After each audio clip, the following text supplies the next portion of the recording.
Jubilation in Ipob camp as Abuja court moves to announce Nnamdi Kanus victory. For a very long time, they supposed to have announced this, because to me there is nothing still left for the federal government to present as a counter charge. You understand? What else are they going to present that will look real or genuine before the eyes of the people? That shows that everything they have been presenting against Nnamdi Kanu has been a false lie. Look at the rubbish the one that called himself Joe Igbokwe has just claimed. Lies upon lies, saying that Ipob members caught with casket full of ammunition in Abuja the same day Nnamdi Kanu's trial was going on. You can see these are the kind of people Buhari is going to get lies upon lies from and present in court as a counter charge. And it's now pleading that he should be called to the court to testify against Nnamdi Kanu. How possible can that be? You can see.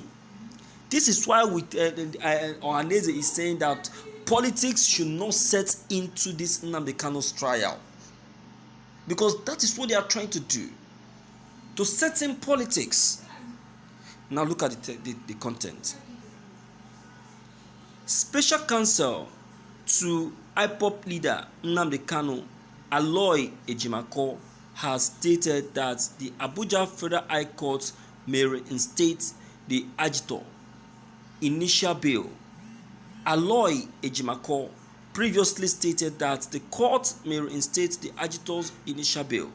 According to Ejimako, the verdict of the Abia State High Court may pave the way for the Federal High Court in Abuja to reinstate Kanu's bail if the state court's decision is upheld.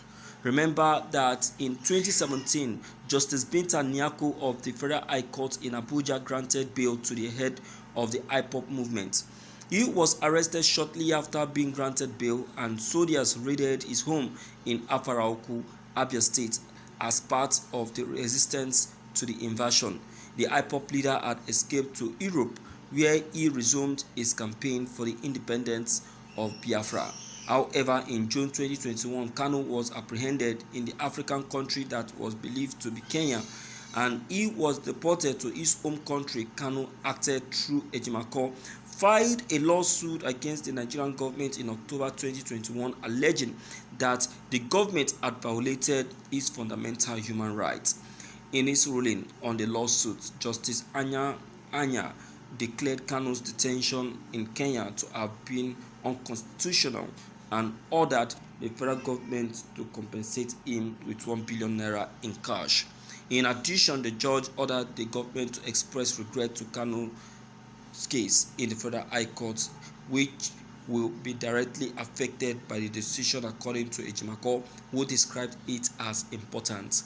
The following is an excerpt from a statement signed by Ejimako. This press release has been compelled by the flurry of the public remarks on the 19th January 2022.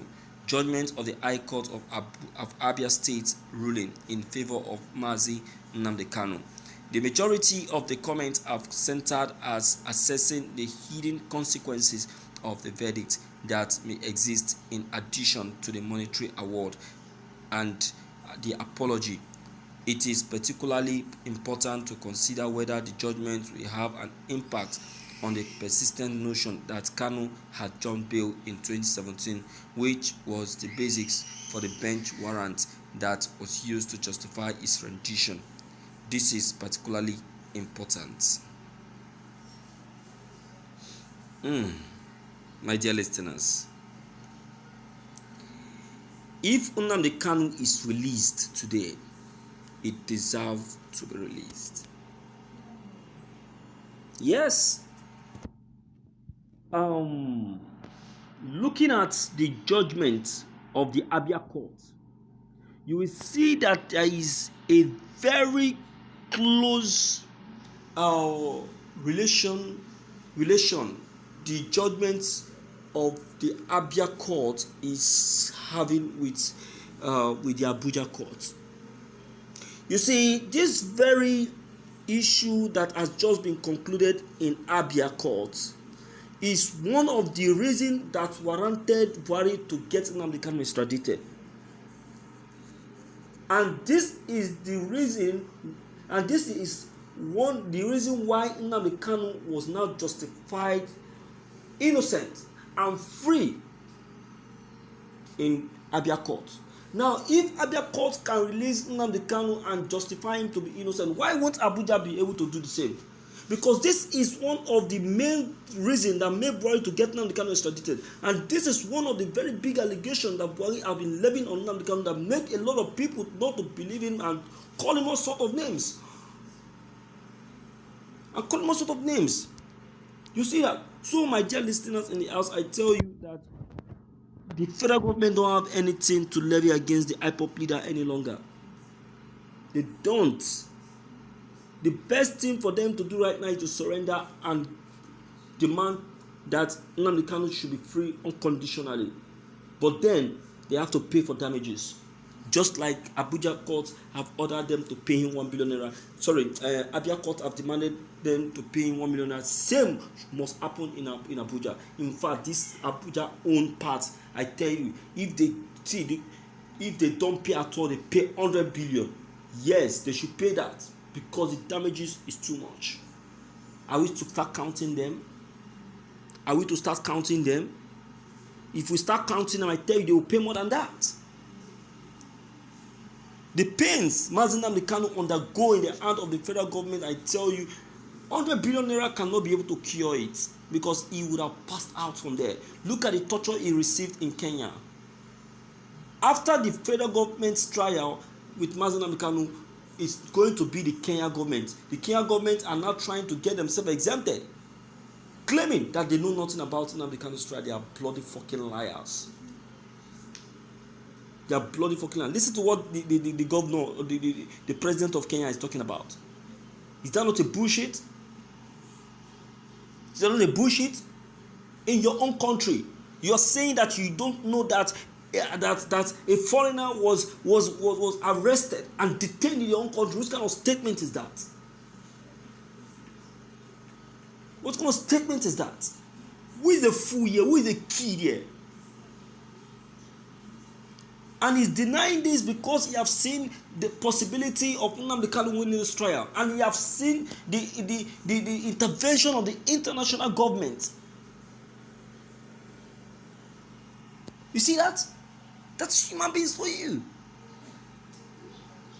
Whether they like it or not, they too must face the trial and they must pay. They must pay heavily. If it means them going poor, let them pour, because they are the one that call for it.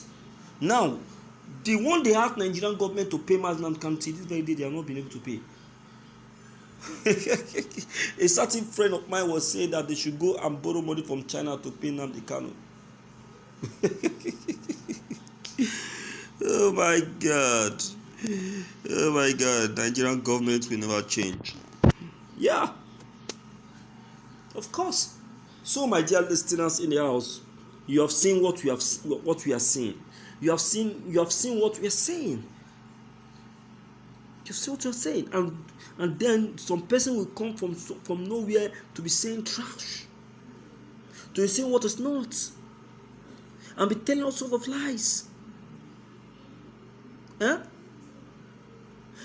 It seems Justice Nyako has chosen to be different this time around, because I can see all of his judgments, having an atom of sincerity and integrity. He better do such. He better. You understand?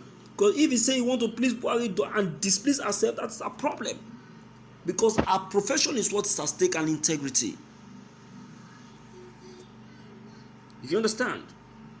Let me hear from you, my dear viewers in the house, to know what's your own take on this very, very issue. Maybe don't forget your comments are very, very important. Don't forget to leave them below the comment section. Click on the subscription buttons as well.